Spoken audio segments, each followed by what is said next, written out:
Body building and fitness association पक्षरु mister and miss India 2026 अनुष्ठित होईछि।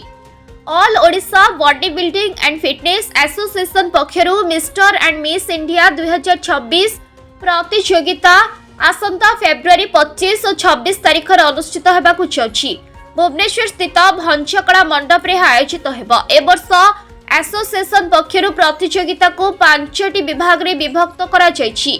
प्रथम रे सीनियर मेंस फिजिक्स, द्वितीय रे सीनियर बॉडी बिल्डिंग, तृतीय क्लासिक बॉडी बिल्डिंग, चतुर्थ रे महिला बॉडी बिल्डिंग एवं पंचम रे दिव्यांग विभाग इत्यादि प्रत्येक विभाग रे आकर्षणीय पुरस्कार राशि प्रदान कराजिबो बोली all Odisha body building association रो संपादक गौरी शंकर बेहरा एवं अन्य वरिष्ठ अधिकारी पक्षर एक सांबादिक सम्मेलन माध्यम सूचना प्रदान करा जायछि।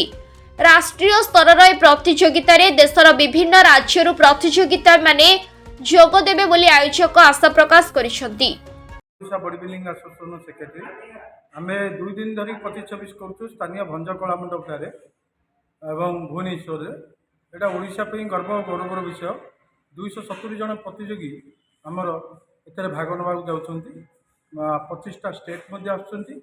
6 लाख टंकार पुरस्कार वितरण करा जिवो एवं यार उद्देश्य है आम सबु क्षेत्र में ओडिशा केमती आगू जीव स्पोर्ट्स रे।